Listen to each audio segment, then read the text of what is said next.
Rigdon. How to save your soul?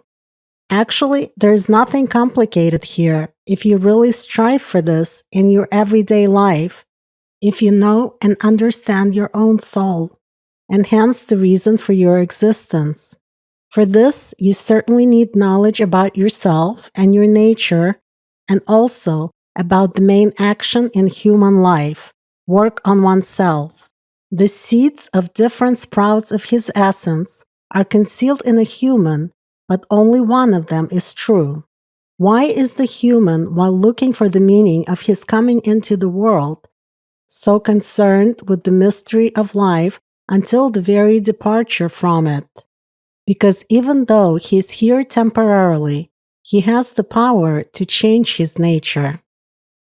The meaning of human sojourn in this world is spiritual growth, the aspiration to leave the state of the material belittling of consciousness for spiritual elevation, transformation, and soaring to his purpose and flourishing of all the best that is in him. When a human acquires wings of self-development, they elevate him to the heights of perceiving the truth, qualitatively transforming his nature. Perhaps I will tell about the human internal structure in more detail. This knowledge has almost been lost in the river of time, but its echoes can still be found on the banks of the modern world.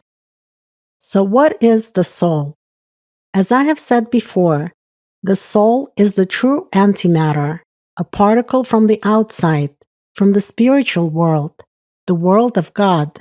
The soul is a constituent only of the human being.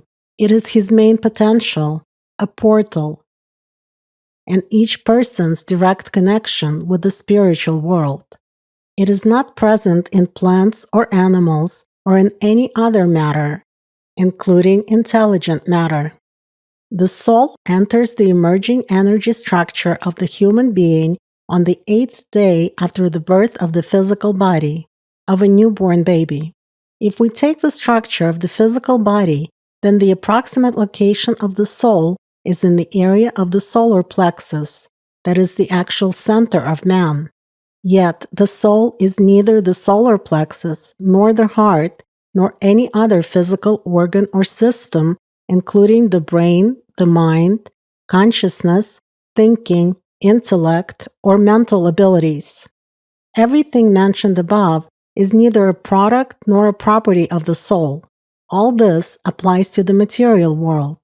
Surgical removal, transplantation of various organs of the physical body, for example of the heart, or blood transfusion have nothing to do with the soul. I emphasize that it is located in the energy structure of the human being and not in the physical part of this structure. Each human being has one soul. It is single and indivisible. There is no difference between the soul of a man or a woman. The soul has no gender. Souls of all people are identical in their nature. And in this sense, you can say that people are very close and kindred to each other. The soul is not matter. It does not wear out. It does not get old or sick. It is perfect in relation to the material world, but is not sufficiently individually perfect in relation to the world of God. As a result of repeated reincarnations in the material world, the soul is burdened with information capsules. What is a human being? During a lifetime, a human being represents a multidimensional spatial object which is built around the soul and which has its own intelligent personality. The usual shape and the structure of the physical body, which is visible to the eye, together with its physical and chemical processes, as well as a control system, including the material brain, is only a part of the overall human structure which relates to the three-dimensional space. In other words, the human being consists of a soul with its information capsules, a personality, and a structure that is made up of, say, various fields of other dimensions, including the physical body, which is located in three-dimensional space. What is an intelligent personality? A new personality is formed in a new structure, a new body. The personality is who every person perceives himself to be during his lifetime, the one who makes the choice between the spiritual and the animal natures, who analyzes, draws conclusions, and accumulates personal baggage of sensory and emotional dominance. If a person develops spiritually during his life to such an extent that his personality merges with the soul, then a qualitatively new, mature being is formed. It is different from the human being and it leaves for the spiritual world. This is, in fact, what is called the liberation of the soul from the captivity of the material world, passing into nirvana, attainment of holiness, and so on. Otherwise, if in the course of human life such a merging does not happen, then after the death of the physical body and the destruction of the energy structure, this intelligent personality, together with the soul, goes to a rebirth, reincarnation, turning into, let's call it thus for convenience in order to understand the gist, a subpersonality. When the physical body dies, the human being continues its existence. In the state of transition, it has a spherical form with spiral structures. The soul, together with its information capsules, is enclosed in this formation. The information capsules are subpersonalities from previous incarnations, including the personality from the recent life.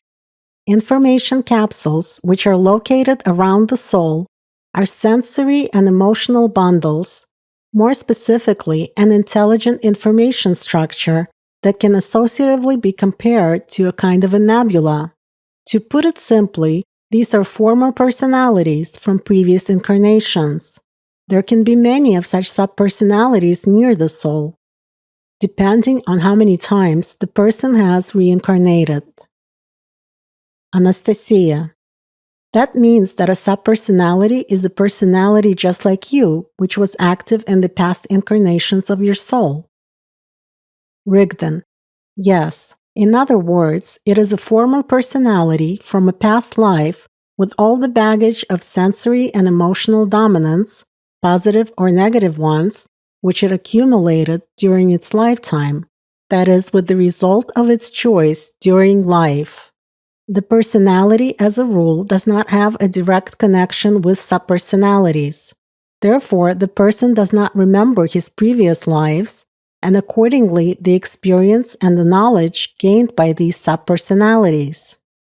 However, in rare cases, when certain circumstances overlap, the personality may experience a vague feeling of déjà vu or short-term spontaneous manifestations of the activity of the latest subpersonality, or short-term spontaneous manifestations of the activity of the latest subpersonality, the one which precedes the current incarnation. This is particularly typical for people in early childhood. There are cases which have been recorded in papers on psychiatry when children in whom no deviations have been observed and who have healthy parents manifest short-term unnatural behavior akin to borderline personality disorder. I will give one of such examples. A 4-year-old girl started having one and the same dream. Against the background of light, a boy was calling her to approach him, but he wouldn't let her go into the light. She started complaining to her parents about this dream which was depressing her, and in the evenings she started behaving in an unpredictable, aggressive way which had previously been unusual for her. She would also become unusually strong. The 4-year-old girl would angrily turn over tables, chairs, a heavy bedside table. She would not recognize her mother, would throw a fit, and say in an accusatory way, "You're not my mother, you will die anyway," and so on. That is, the girl's words and behavior were unnatural for her, but they were quite natural for a subpersonality that had gone through reincarnation and was then in the state of hell, experiencing suffering and animal pain. The next day, the child would become normal again and behave as usual. This is a typical example of a short-term manifestation of negativism of the previous subpersonality. The best thing that can be done in this case is to actively develop the child's intellect, expand his or her horizons of knowing the world, and wait until the primary surge takes place and a new personality forms. The primary surge happens as a rule by the time a person is 5 to 7 years old. The fact is that in early childhood prior to the primary surge, such a short-term activation of the previous personality, subpersonality, may indeed take place. The latter, while a new personality is forming, is trying to get to the consciousness and seize power over the person. However, other cases of manifestation of a subpersonality are much more frequent. This is when children aged 3 to 5, during the period when a new personality has not yet been formed, begin to talk from the position of an adult, experienced person.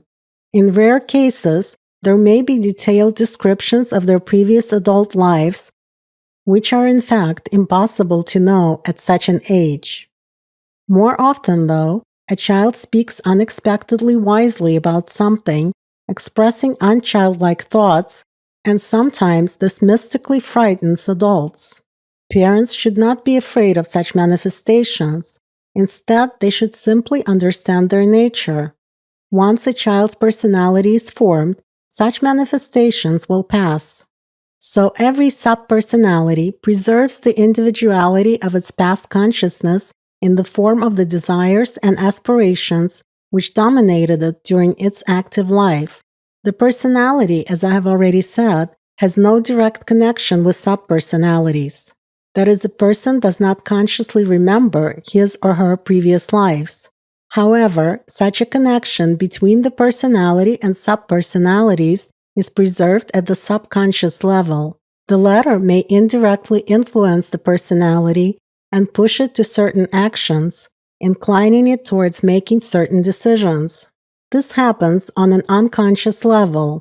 On top of that, subpersonalities, figuratively speaking, are like misty light filters, which considerably hinder the direct connection between the soul and the new personality, so to speak, between the source of the light and the one who needs it. Anastasia. Misty light filters? That's a very interesting comparison. Rigdon. Perhaps I will talk about this in more detail, but it is necessary to understand that all these processes take place at the level of energies.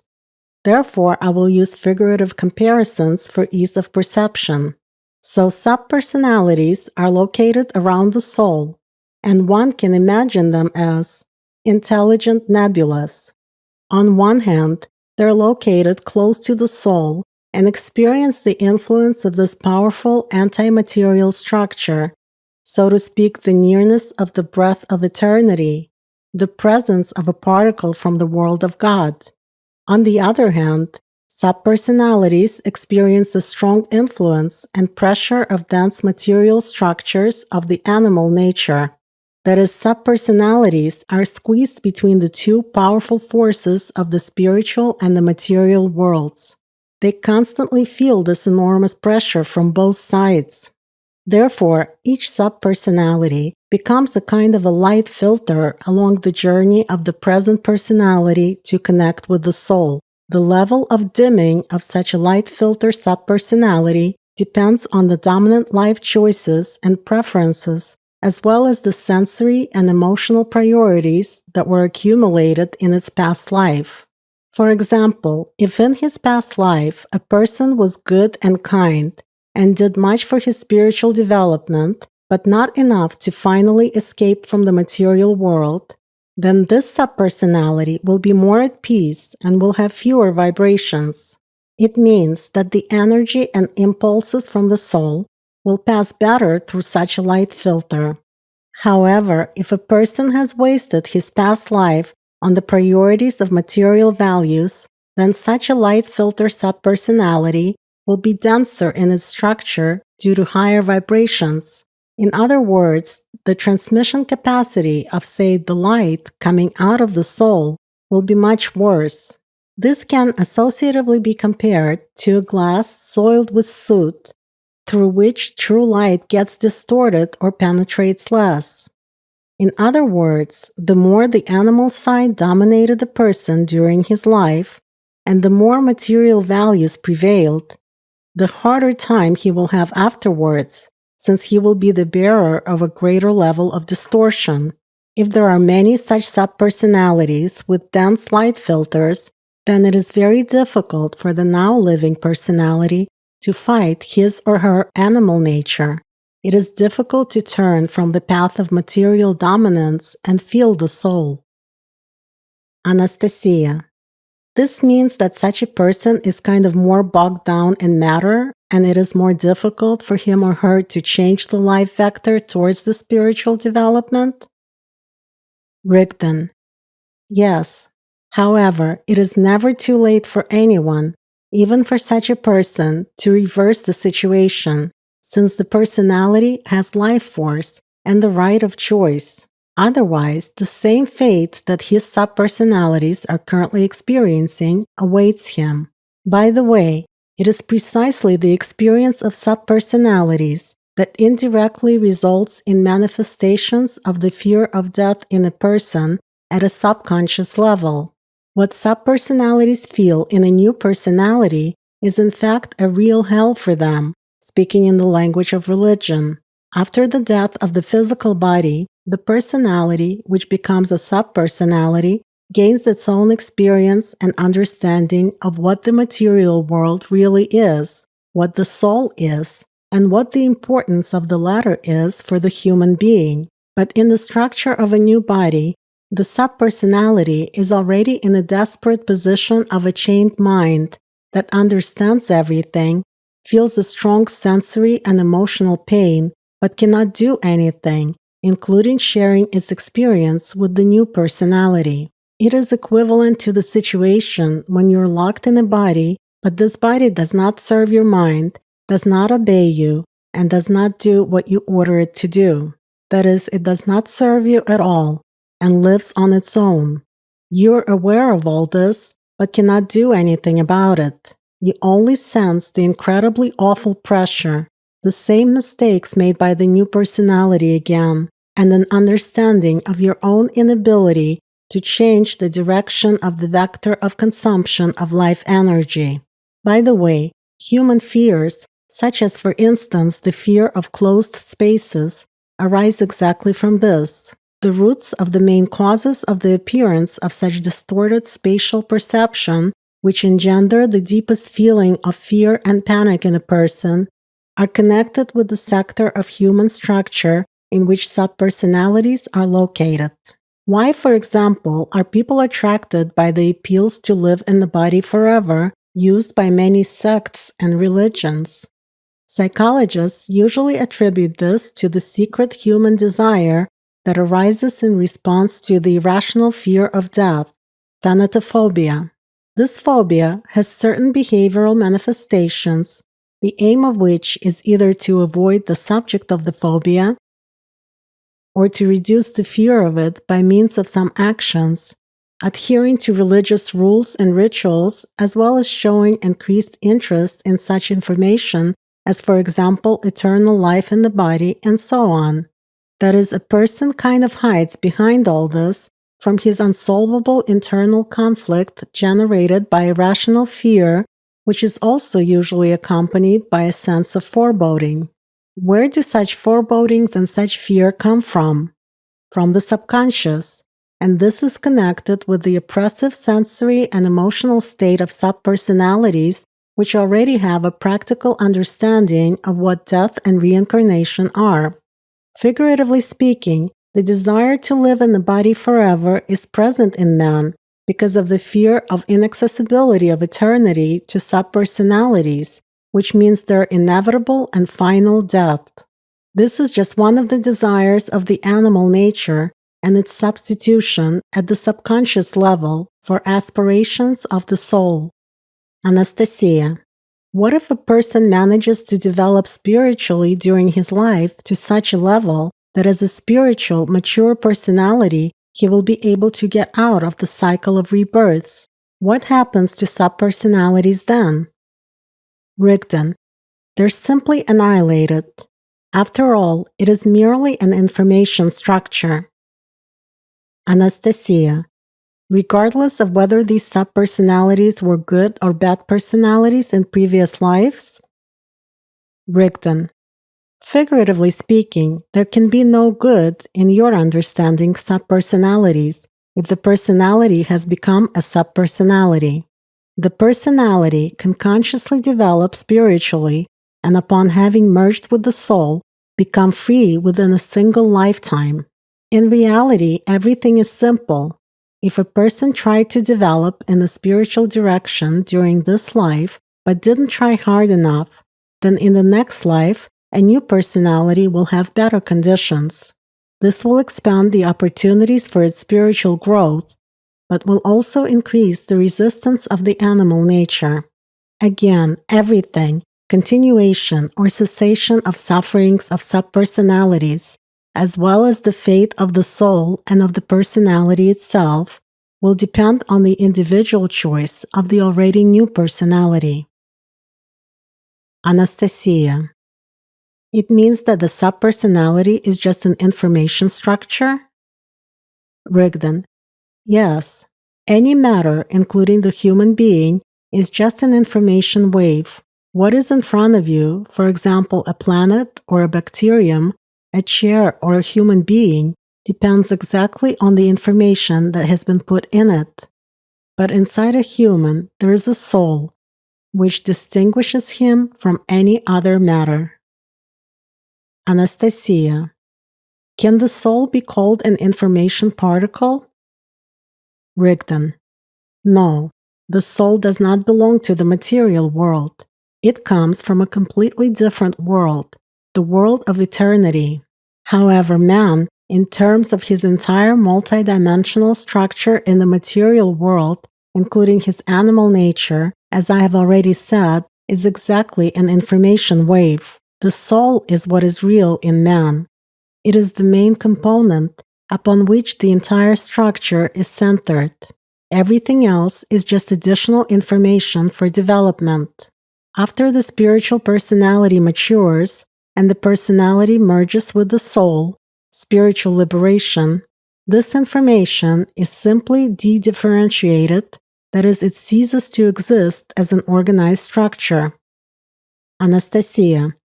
Simply put, in the human understanding, this information wave gets destroyed, but in fact, it is transformed into a different quality, since information building blocks which everything is made up of, doesn't get destroyed as such. Rigdon. Precisely. Anastasia. You once mentioned that a sufficiently powerful medium is indeed capable of summoning a dead person for a conversation, because actually, the person does not die at the level of information. Rigdon. Yes, the human personality continues to exist, but simply in another form, as a subpersonality. If a medium is powerful enough and capable of transferring a part of his life energy, prana, to the subpersonality of the dead person, to fill it with this energy, then such a subpersonality does gain temporary ability to communicate with the medium. For the subpersonality, the prana of a living person is, relatively speaking, sweet food in hell. It is an opportunity to get a chance to manifest itself for a short period of time.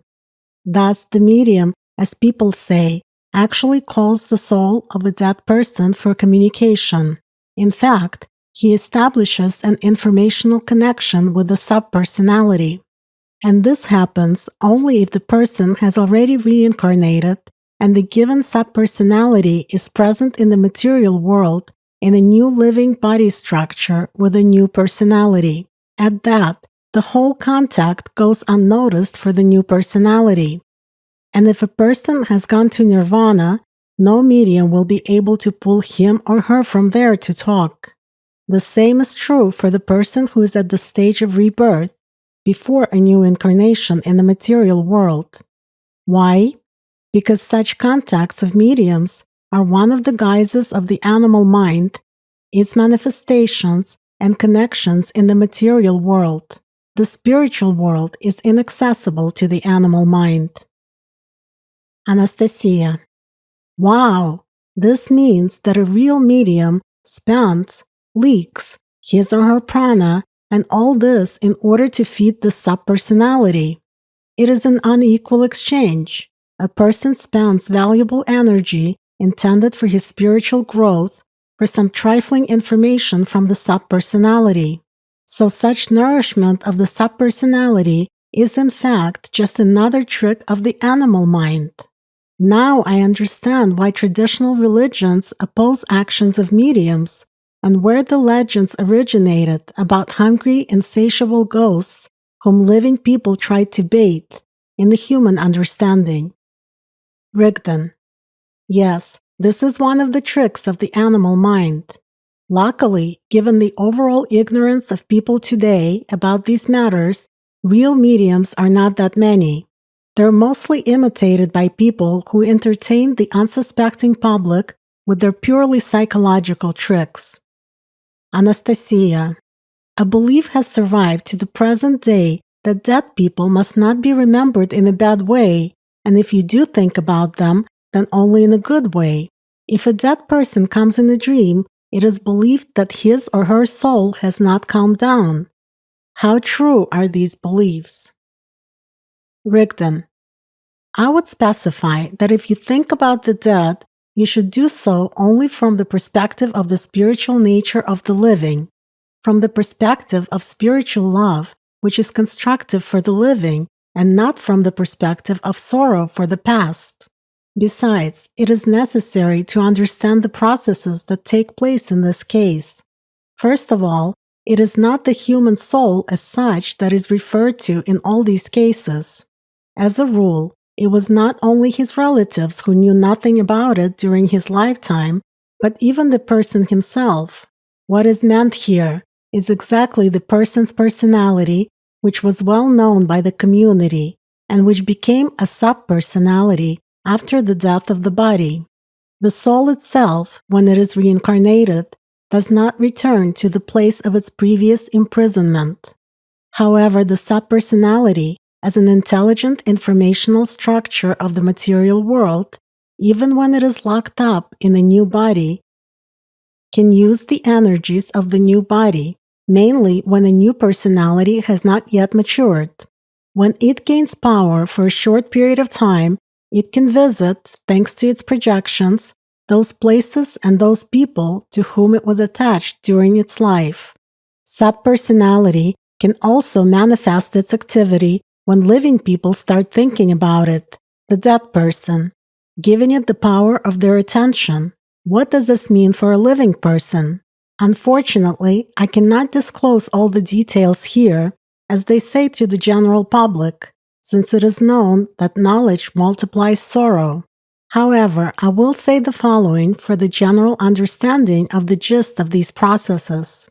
The point is that when someone starts recalling a dead person, the following happens.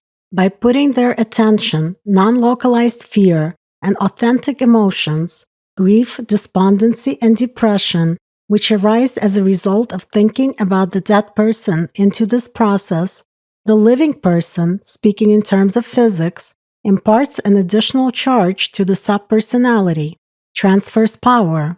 Due to that, the subpersonality becomes active. In other words, the process of recalling a dead person by the living is similar to an instantaneous transfer of charge, power, from one elementary particle to another, regardless of time or space. The subpersonality remains in the new body, but its projection immediately manifests itself when this charge is transferred. More specifically, it comes into contact with the personality of the person who is thinking about it. The latter feels this connection, such an exchange of information, with the subpersonality of the dead person at the subconscious level. In fact, the living person feeds this contact with his or her own life energy. One should not expect anything good from it, because such a subconscious exchange of information with the subpersonality only reinforces the surges of the animal nature in the person. As a result of such an information contact, the living person begins to feel melancholy, heaviness, and sorrow, gets caught in a loop of thoughts. If he had been alive, this would not be happening to me, or this would not have happened if she had been alive. He wouldn't let them treat me like this, etc. In reality, the animal nature simply disguises the consumer desires of this person, for example, the desire to feel important, under the notion of lost love, generating in him longing for the past, fear of impending death, and so on. This brings suffering both to the person who recalls, manifesting in him the dominant thoughts from the animal nature, and to the subpersonality whom he is recalling. On the one hand, such contact is a touch of life-giving power for the subpersonality. On the other hand, such a living charge gives it a clear awareness of its own inactive position and the state of hopelessness. And this only adds torments for the former personality, which has become a subpersonality. Besides, such a provocation from the animal nature additionally burdens not only the subpersonality itself, but also the personality of the person in whose energy structure it is located. Perhaps for ease of understanding what such contact with a living person means for the subpersonality, I will give a figurative example. Imagine a person walking in a burning hot desert. He is already doomed. He is almost on the verge of death. He is tormented by pain and raging thirst. And then a small drop of water falls on his lips from the sky. It does not quench his thirst, but on the one hand, it gives him an illusory hope of life, or rather memories of his bygone life. And on the other hand, it gives him a clear understanding of the fact that death is inevitable. This realization further reinforces torments and sufferings of the doomed person. Anastasia: yes, truly, we do not know what we're doing. So it means that by recalling them, we actually bring suffering to our former relatives, and we ourselves suffer from that as well. And what if we look at history? How historical public personalities must be suffering, or rather they're already subpersonalities, whom the living people recall for many centuries and even millennia. It turns out that such mass reminiscences aggravate their suffering even more. Rigdon: if people, while dominated by the animal nature, remember them and put their emotional power into such thoughts, then of course this significantly burdens both the subpersonalities and the ones who are thinking about them. But there, they got what they deserved according to how they lived their lives here.